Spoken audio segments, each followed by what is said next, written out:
Good evening. Welcome to Tuesday night. It is Dawg Talk Live with Rusty Mansell.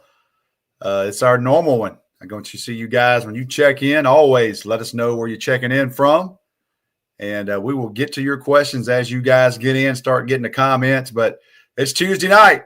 It's time for Dawg Talk Live with Rusty Mansell. And always we start off with presented by Hotel Indigo in Athens. Big thanks to everyone that was at Hotel Indigo last Friday night. We were there early, had a few with y'all out on the patio. Biggest crowd we've had, a lot of questions, a lot of people in town, met a lot of new people. It was fantastic. So we had a great time. And listen, the more people that are coming to Hotel Indigo are understanding what we're saying.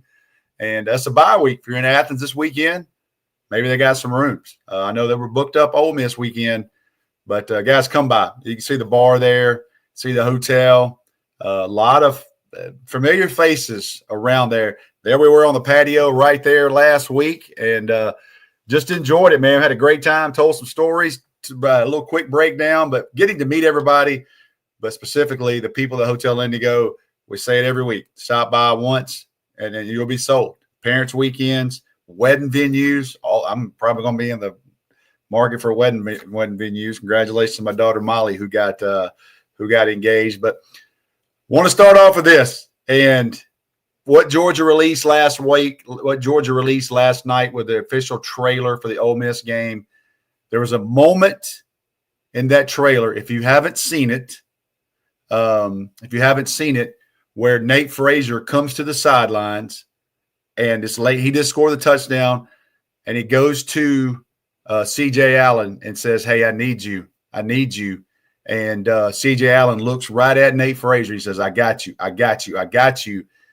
That moment was kind of the bell. That was kind of when Georgia defensively answered the bell. Tells you a lot about the culture, man. Yes, sir, Wyatt. I tweeted last night. That was 3-3. And, man, when you see that in real time, there's no faking that. That was Nate Frazier going to his teammate saying, "We need you. We need you." And C.J. Allen answered the bell. Now, what I want to say about that is something that happened to me post-game. Post-game, we're doing our stories and we're getting ready to go, and it takes a little while. And Jake Rowe and my guy Jeremy Johnson, they're working their tails off and trying to get stuff. I'm trying to stay out of their way because those guys are really the ones getting you all the Kirby press conference, the player quotes, all those things. I'm down the field talking to some people, and I wind up shooting a little clip with Fox 5 every week, just a little recap.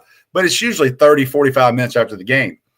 If you don't know how it operates after the game, the players leave once they shower, family, get some food.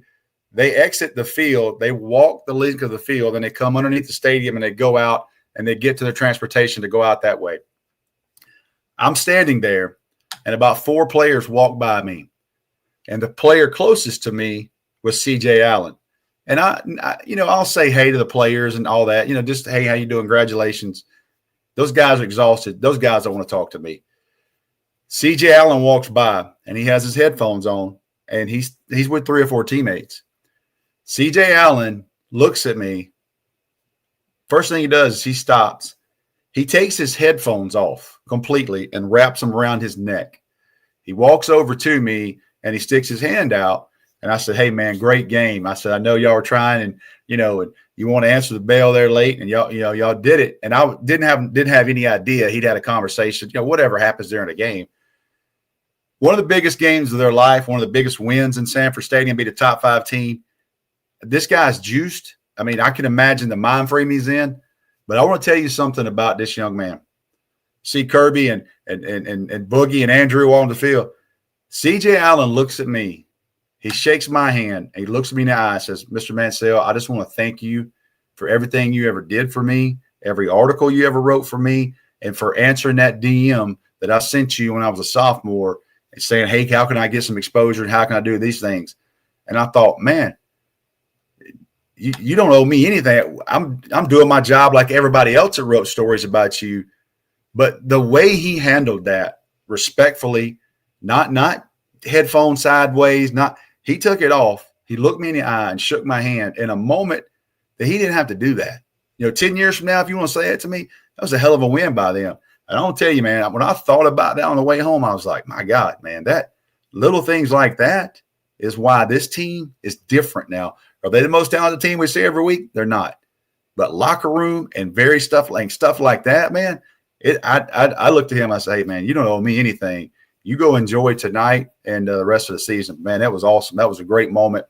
And if you go back and watch the trailer from Georgia last night, you'll see that moment. And I actually tweeted it from Nate Frazier I actually cut that clip and reposted it because I thought, man, that's a little different now, a little different thing. You hear Kirby in his press conference, the first thing Kirby says, culture win. But really, man, I want to say that. I want to give you that story and let you know, you always hear different stuff. You don't hear those types of stories. But I want to say I appreciate if CJ ever watches this, man, made my night. And I've had a lot of very cool moments in my life and career, but that damn sure was one of them. And, it's fun. It was fun to cover him. And he is a class act, man, on and off the field.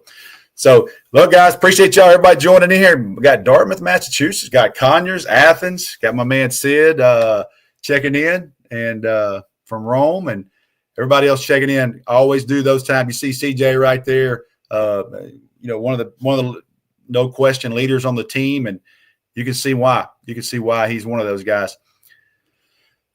Let's get in this Ole Miss game, and before we get into some questions, and Jake Rowe and I do some different things. We do DawgsHQ Plus, which is kind of behind the scenes stuff we talk about. If you're a subscriber on DawgsHQ, we'll have a fresh one up tomorrow morning. But one of the things we talked about was winning shootouts. And I learned in the 2021 season, the game ending in Indianapolis, which on paper, one of the best Georgia teams defensively of all time. You got to win a shootout. You got to win a shootout. You go back to Georgia, Ohio State, the most talented roster maybe that Georgia will ever have on paper. They had to win a shootout. You got to win shootouts. Could Gunnar Stockton win those? Well, he did in Tennessee. He had to do it against a really good team on Saturday, and he played a hell of a game. And you look at that run right there that he made, and what an incredible read. This dude split.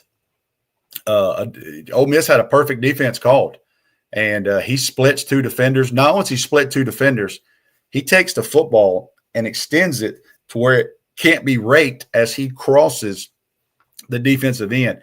And I can imagine if you're an Ole Miss defensive coordinator and what happened to you on Saturday when you actually do call a good call and 14 burns you for a touchdown. Hell of a game. Let's see. Gunnar Stockton was 26 of 31, 289 yards passing, 4 touchdowns, and runs for another one. He had another what do you have? He had 61 yards rushing.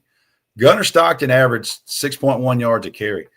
Guys, I don't think there was a lot of doubt within the Georgia fan base. I don't know if people had seen enough out of Gunnar Stockton. Take that game manager thing, and I tell you what, let's do this. If you hear Gunnar Stockton's a game manager, just go ahead and take that and throw it away, because it's not. That's no more. That's not what he is. This dude is a true dual threat quarterback that was playing beat up. Now he was playing sore from that Auburn game. Hell of a bye week, man, for this guy, and needed. But man, when Georgia needed Gunnar Stockton, I've said this in a couple of interviews, and I'll say it again tonight. You can't coach confidence, and you can't buy confidence. The only thing you can do as a quarterback is earn it. You can earn it from your teammates, and you can earn it yourself in a game. And Gunnar Stockton, what he's done the last couple of weeks, man, unbelievable.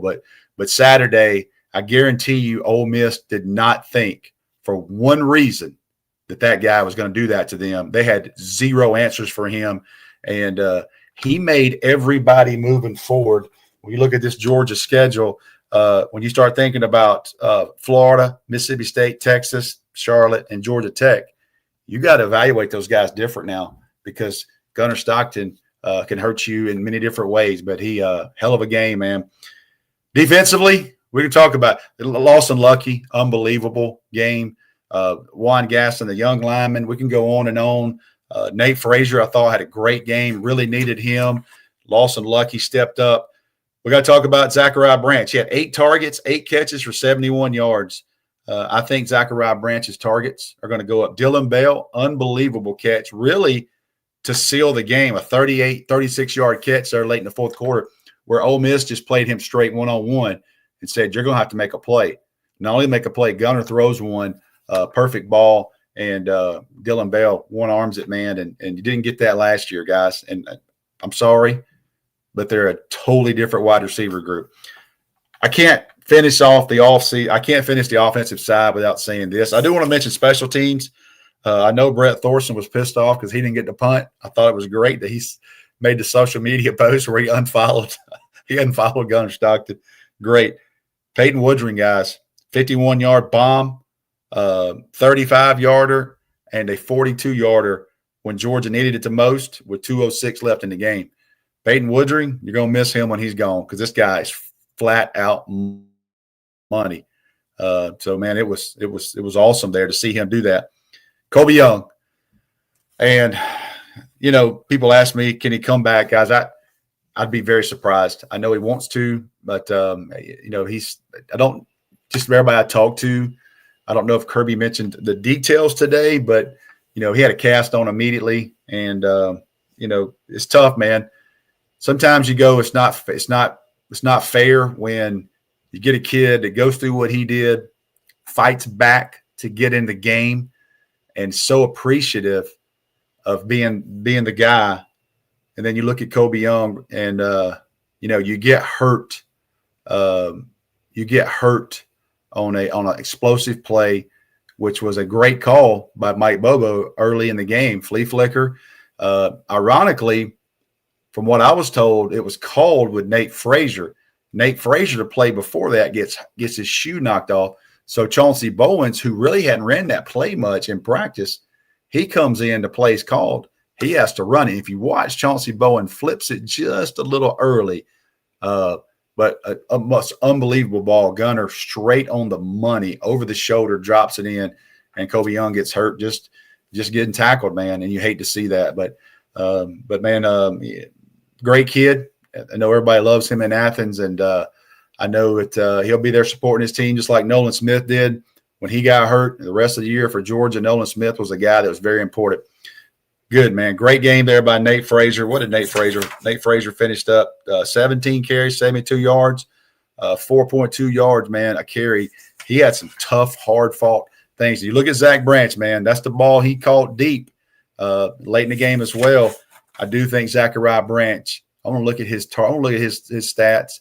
And you look at Kobe Young with 23 catches. Now Zachariah Branch has 35 catches, 362. He's averaging 10 yards a catch. I think that's going to go up for him. Kobe Young was one ahead of him, but a great game there for Zachariah Branch, and obviously that, and got some targets. Dylan Bell, I think, is going to be more involved. Wouldn't be surprised to see C.J. Wiley get better than that. I will say this, and Jason Mitchell, if you want to get that comment right there, Jason Mitchell, we usually don't pull questions yet, but I want everybody to see this. And can we recognize how much better this offensive line is with Green healthy? Ernest Green played really good, guys, and there was a reason why when he's healthy, he's different. As Jake Rhodes says, this dude is heavy-handed. He is a very experienced offensive tackle. When he's not healthy, guys, he's fighting through it. And I think Georgia has they have some guys that they're comfortable that can play there if he can't. But I will tell you this, man, they're different with when 71 is playing tackle and Monroe Freeland's playing tackle. Those two juniors in that team, those guys are third-year players. Those guys they're different, and it makes Georgia different. Then you add in Juan Gas, Dontrell Glover. Dontrell Glover, they call him Donnie. I need to start calling him Donnie. He's going to get he's going to be a freshman All-American. 63 is going to be a freshman All-American at the end of the year. Unbelievable season. He's mauling people, and he wore down big 51. 51 was 6'8", I think, 6'7.5", 340. I mean, this dude was a monster when I saw him down the field. Into the game, that true freshman, he was breaking him off, man. And he played a lot of reps. He had no gas in the tank, and 63 was taking him to the house late in the game. And, you know, you hear that comment sometimes, taking somebody's wheel. That's what you do. Second time you wrote, you didn't respond to it. I still think George is the best team. George is the best team in the country that's true freshman wide receiver. Talon Trader dropped the football for a touchdown. Do you still think Georgia's the best team in the country? Kind of confused a little bit the way Talon Taylor drops a ball. Okay, and that is what it is. It happens. There's a lot of things you can say, a lot of questions you can say if you do this and do that. Georgia's unable to finish that game off. I did some checking on Talon Taylor. I think he's got a real good chance to be back in December. Maybe Georgia Tech, but I think he's got a really good chance to come back in December. And if Georgia plays, 3 or 4 games, if they have to make an Ohio State type run, Georgia would play 4 games in December and January, if they get in that type of bracket. So there's a lot of football left there. That'd be a whole month left if they were to get in that. So there's plenty of time. You can work him back in. I think as a kid that really got some speed. Work week, bye weeks here. What do you do? Georgia's working. They went back to work yesterday. They went back to work today on the field. Typically what I know out of Georgia, on Tuesday, they will do a little bit of Ole Miss correction, what they saw. A lot of the younger kids will get a lot of reps. A lot of younger kids will get a lot of reps. Tomorrow is Wednesday of bye week. They will do about a half a day of young guys getting reps, getting tape. The Ryan Puglisi's, the Isaiah Gibsons, the C.J. Wileys, the Elias Williams, some of these young linemen. All those guys will get more reps on that day. And then Georgia will get into Florida probably half a day tomorrow and a full day Thursday, and probably a walk-through type thing Friday morning. They'll get released for the weekend until they come back late Sunday night. It's typically how they do. So they'll get an extra practice and a half toward Florida and those type of things. That you don't overwork a team for 2 weeks. Now, if you were playing Alabama for the SEC championship and you had a bye, obviously you're going to work on that team, but it's still basically halfway through the season. So you got to get these younger kids there. Oh, man. Yeah, I got busted. Rusty, I saw you wearing those J's standing next to Kirby and Lane. I had my J's on. Sometimes I pull out. Sometimes I'm not. I'm old. I'm not dead. I got some Jordans. I got some cool J's that I wear every now and then. They're comfortable, which is crazy. Let me give you the backstory on that. I'm standing there, and I am talking to a guy that works on the field. And Kirby's in his press conference. It's 50 deep. I'm not going in there. We got guys in there that are working. I'm standing there talking to a Georgia employee, and I'm talking about the field and what they do over the next 2 weeks. I'm a nerd. I'm a logistic nerd. I turn around. Kirby walks out. I get a split-second word with Kirby, and he's like, man, what a game. And that was it. Well, I turn and I look, and I see Lane walking up. Well, out of respect, I'm going to turn around and walk off, let those two coaches. I was surprised how long Lane and Kirby talked. Trust me, those two guys are close. Those two guys are friends. A lot of respect between those guys. They talked a good while. I will say, Lane, look, that one took his soul. I'll be honest with you. He was walking, he pepped up when he talked to Kirby, and they had a good conversation. He turned around and walked off. But I thought I was out of the way of the cameras. I was kind of backing way off, and all the cameras are here. But somebody got me. No big deal. A lot of you guys have some fun on social media with that. All right, back to it real quick. Bye week, they'll work on that, get to Florida. And here's the one thing I'll say about Florida. We got another whole week. We got another whole Georgia show Sunday. We'll have all these stories. What concerns me about Florida is no pressure. You know what I mean? And I think Jake Rose said it good too. He said you're going to have an entire roster, an entire staff of guys that are trying to keep employment, and these guys are trying to do some things. So they're going to take a good shot from Florida, which is a really good, talented team defensively, especially defensively. They got a lot of guys. They got a lot of guys that Georgia really went after. And then you got a guy like Jaden Baugh, who I love, the running back from Atlanta. I freaking love that guy. And that's going to be you're going to have your hands full. My experience with something like that, they always need one, but damn, they need a fast start. If you get on a team like that, it creates some doubt and some things, and it's just they could snowball on a team like that. You get into a dadgum half where it's 17-14, and you got another 4-quarter game on your hands because, make no mistake about it, Florida has no pressure, and they would love to beat Georgia. So there's going to be – and Lagway's, he had some success against Georgia last year, so I've got to figure out some things there. But, that's the way that game's going to be. Hotel Indigo, again, guys, we will be back Texas, Friday night, Texas. I promised y'all I'm working on a surprise visitor that night, and I'm going to work on a couple, and we're going to have fun that Friday night. Come by and see Hotel Indigo. Visit indigoathens.com.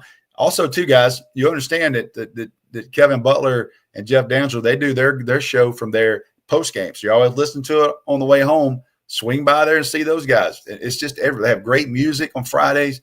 It's a great place, guys. I don't have to sell you. I promise you. Go by there one time. Go see Barry. Go see their staff. Everybody that's involved there. Unbelievable place. And go look at the RV lot across the street. There's a lot of important Georgia people, I would say, across the street. But enjoy it every time. We had a great time the other night. I know we're going to have fun Texas weekend. We will be back that Friday night. And Jake and I the other night were planning on going about 30 minutes. I was like, let's just go 30 and get these guys out of here. Hell, next thing you know, some of y'all, we had a few drinks and we got after it for a while. So let's take some questions, guys. Let's get to them, man. See some of the questions popping up, and appreciate all y'all checking in. I'm seeing all the things here. So we'll take some of these questions and get right to it. See what pops up right here. How fun is it going to be for – let's see what we got. Why is it hard for us to get a 1,000-yard receiver? Well, you want to talk about the most Georgia thing ever? George Pickens getting hurt. A.D. Mitchell getting hurt. Lad McConkey getting hurt. Brock Bowers getting hurt. Kobe Young getting hurt. Those are the best receivers Georgia's had in the last 4 or 5 years, and I don't know why it happens. They also spread the ball out, but they didn't have a chance. Like George Pickens is easy 1,000-yard receiver. If he doesn't get hurt, he's getting it easily. Lad McConkey, 2023, gets hurt. Brock Bowers gets hurt. I mean, all those guys, A.D. Mitchell, easily. Those guys are close, and they get hurt, man. So that kind of sucks that stigma's out there. But I don't think it bothers kids as much anymore. They want touches and be able to play and winning. Winning's a big deal. Georgia's appeal is winning. You see I watch guys like Noah Thomas on social media, and I watch his reaction in some of the videos. He's not getting the numbers he probably thought. He's not right now. But that dude is freaking having a good time in Georgia. He's blocking his ass off, and I think he's going to be a bigger piece of the puzzle. I really do. How much playing time can CJ Wiley get now? I think it is, CJ is he's the thin build. So right now, I think if he came in kind of like Talon Taylor, when Talon Taylor came in, especially against Alabama, you know what they're about to do. He's about to roll out. And, they tagged him in that play. CJ still, he's a kind of a wiry guy. So, you got to be able to block. I mean, you can't just come in and know you're going to be the target of a pass play. I do think that CJ Wiley, this is a very important, I would say, next 2 to 3 weeks for him. Can he get some reps in there? He had great ball skills in high school, and I still think he'd be a hell of a player. I just think it takes a little bit of time, and I think two of the biggest adjustments to skill players is running back and pass pro, coming from high school to college, and then being able to block on the perimeter in a pro-style offense like Georgia and the SEC, because if you can't block on the perimeter, number one, you're not going to play in the NFL. Number two, you damn sure not going to play for Georgia right now. You got to be physical. Kobe Youngs and even London Humphreys, man, that guy, how far he's come the last 2 years in blocking out there has been impressive. So you got to be able to do all those things when you play there. Rusty, you said they're not live tackling practice more. I didn't say they're not live tackling more. They're doing less. You know what I mean? They do the thud thing, and they will at times go to the ground. Let me clarify that. Nobody's doing as much live tackling anymore. NFL, they've got it in their union agreement. They do very little tackling, and you see it in NFL. I mean, it gets better. It gets better as the year goes on. I see it in high school too. It gets better as the year goes on. Tackling, because you do more of it week to week. Georgia will get better, I think, as a year, but they just don't do as much to the ground. Now, they do the thud, and they're going to do physical practices now. They're going to do a lot of drills where there's a lot of collision. But to physically grab somebody and finish it and tackle the ground, you don't see a ton of that anymore in college football. You just don't. Russ, you think they go in the portal and get DL? Yeah, I think Georgia's going to be in the portal. I think Georgia's going to be in the portal, guys, more than they ever have. And that's not a like a concern. That is the way college football is. I think Georgia's got a good amount of money now with this rev share deal and the way it's structured. And I think that Georgia's going to be very competitive again in the portal. But I do think if they can get an edge that they think can help them, they go get an edge guy. And here's the thing, guys, these D linemen and offensive linemen, most expensive ones. So if you go get one, he's got to help you. You get a Joshua Horton, number 81, and an Elo Mendoza. You kind of thought Elo Mendoza was the guy you're going to get the most reps from. Turns out that Joshua Horton right now, who came from Miami, who came back home to play for Georgia, this is a guy that he's really impressed me. That fourth quarter, man, he was playing pissed off, and I liked it. And, that's a big deal to get those guys. Yeah, Georgia's going to be very active in the portal. I guarantee it.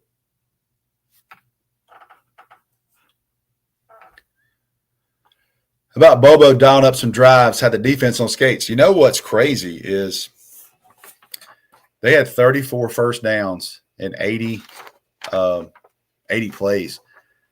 I mean, they were paper cutting. You know what I mean? And to be honest with you, it wasn't the most explosive offense. You know what I mean? They had 14 play drives, 12 play drives. He was doing what he had to do in that game. But if you think about the explosives, the flea flicker to Kobe Young, the reverse to Dylan Bell, he does throw a deep ball there at the end to Dylan Bell to kind of put the game away. But they were a lot of run game, a lot of intermediate stuff, and a lot of gunner. They had to drive the length of the field. And that's what it is. I do think they executed everything he called. I think he was one step ahead of Pete Golden.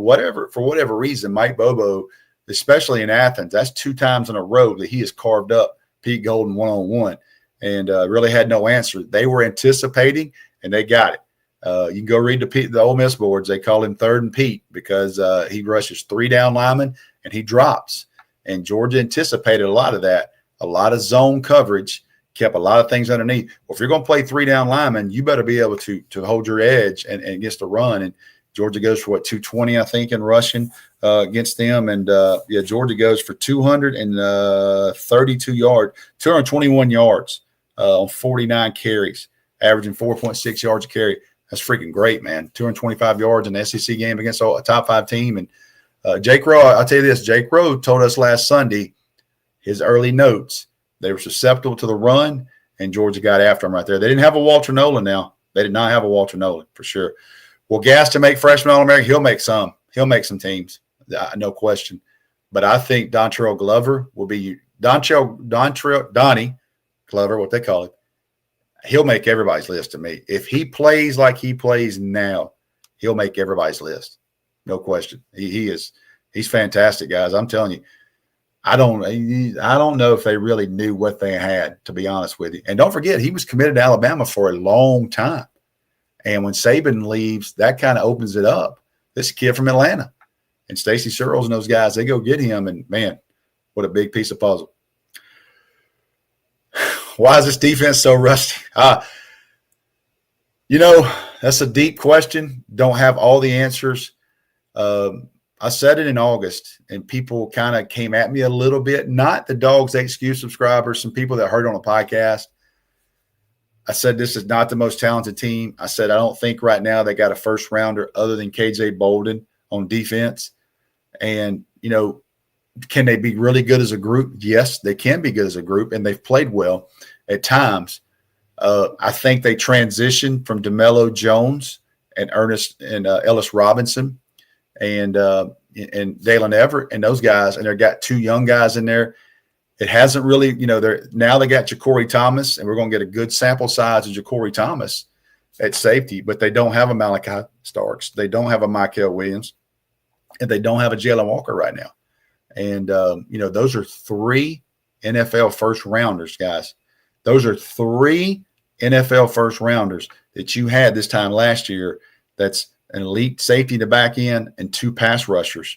And this hadn't replaced those yet. They got some younger guys and some talent there, but those guys are going to have to grow up pretty quickly.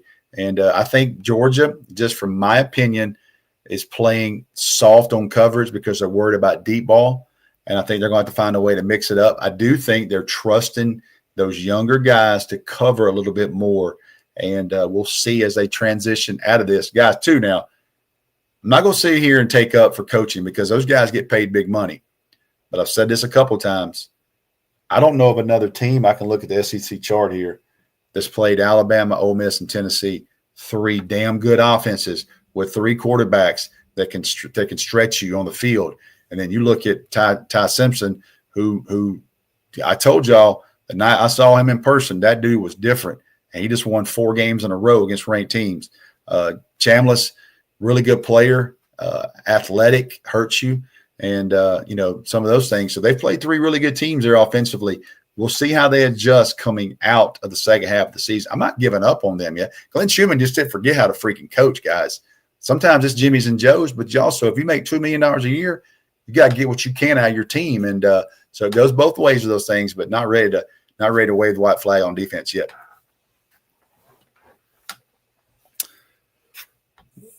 Is it possible that we see Jonell go back deep and see a different player in star? Yeah, we're seeing a different player in star. We're seeing DeMello Jones back there. I don't think Jonell helps you deep. I don't know that Jonell has the pass coverage. He's a physical guy. He's a box guy. You see teams kind of go after him a little bit in the pass game. And, I think the safety right now is Corey Thomas. I don't think they've got a better option. I don't think they feel comfortable with a better player back there right now than what they've got. And I think that they're playing some different stuff with DeMello Jones. He's playing some star. They're playing some dime. And that to me looks like that's the adjustment. I think Jonell Guerrero's played pretty good at times. I think he's physical as hell. And against the run game, he'll come get you. But he is – you watch teams now. If 8's in the game on third down, they'll take some shots at him. And sometimes Tennessee game, he played great. Tennessee had 2 great plays in the fourth quarter now. So he's answered the bell a couple times, but I don't think he has what it would take to play on the deep end. Get that question a lot.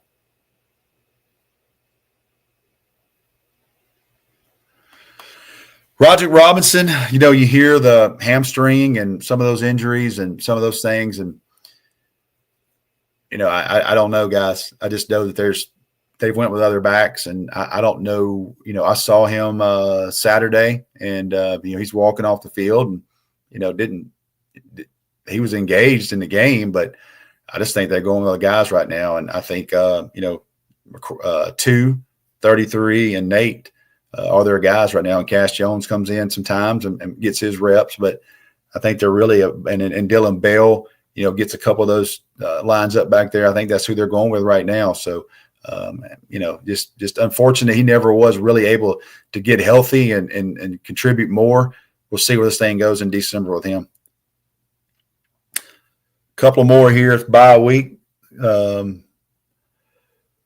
the interim coach give UF some juice? Yeah, I'm sure it will. Yeah. I mean, you think about it, guys. There's no pressure on those guys. There's no pressure. I mean, it's, he can go for it on fourth downs. There's no pressure on Billy Gonzalez. He's probably one of the guys that would be safe to come back. He's been through 2 different coaches now. He's a guy that's fully into Florida, entrenched in that team and in that department. They're not going to have any pressure on them. So you get a carefree team that says, hey, turn it loose. I mean, they're really going to turn it loose. That's why I think that Florida game, as we talk about this next week, a fast start would do a lot in that game on both sides of the ball.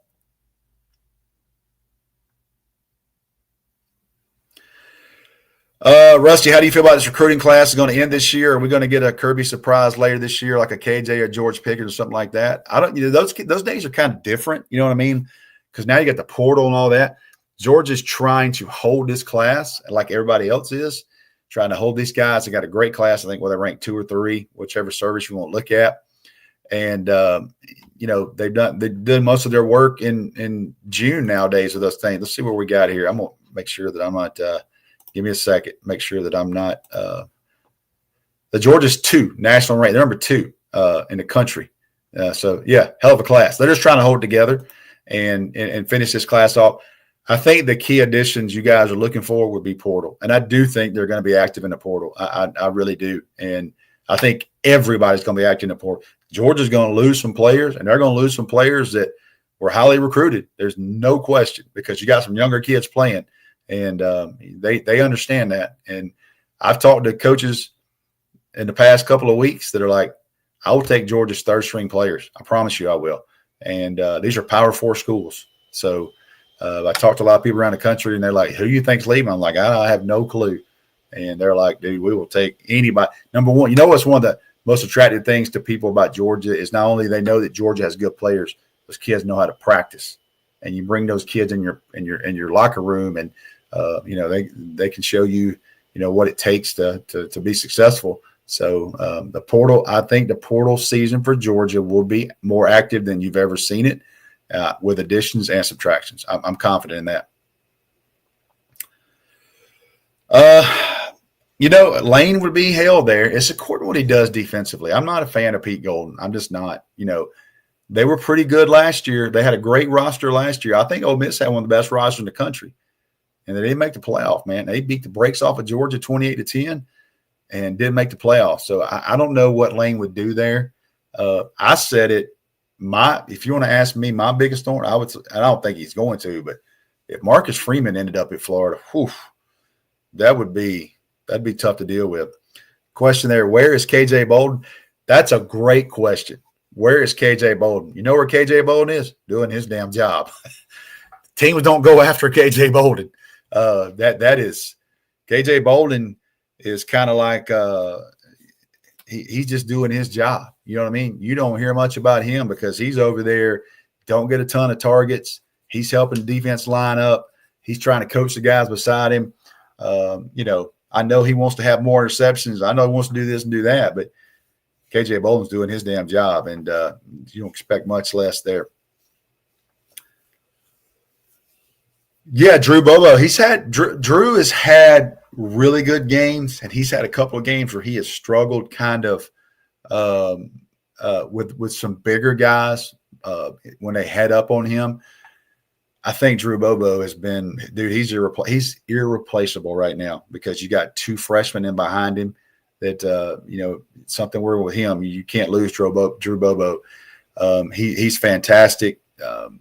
Blocks out on the edge. I don't know if you saw that Cole Kubelik play this week. I think he tweeted where Drew actually pulled on a play and the guy looped around and Drew actually met that guy.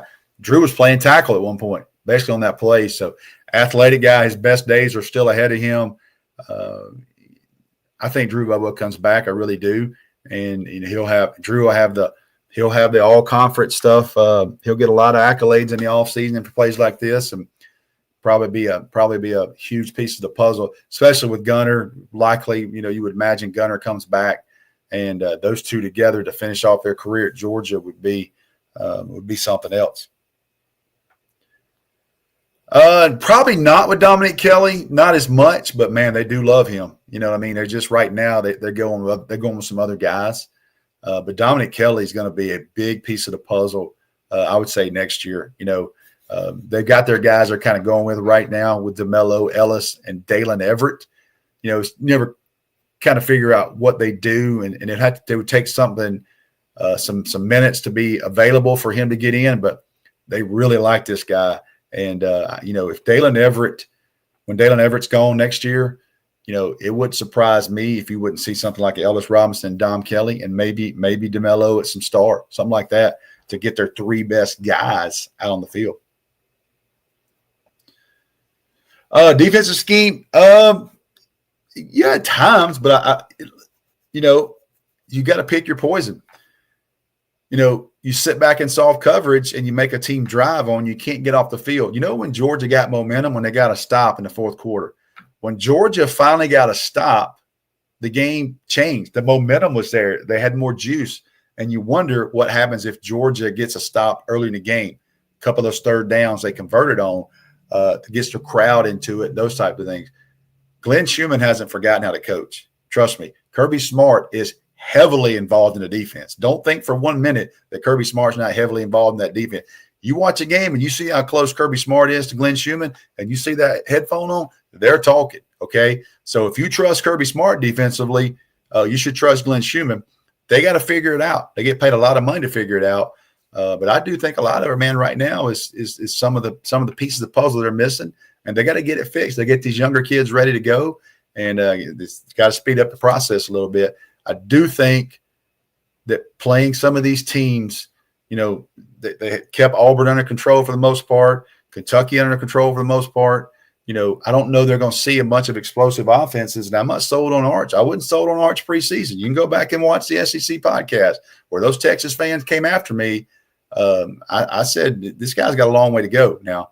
So we'll see how Georgia plays the rest of the year. Georgia Tech's a totally different animal with that offense they run. Let's get two more questions, guys. Will the 2026 class potentially help right away? Always, some of those guys, Sid, a lot of those guys will. I mean, look at this. Think about this, Sid. Elias Williams playing as a true freshman. Juan Gaston starting as a true freshman. Dontrell Glover starting as a true freshman. Elijah Griffin playing a ton.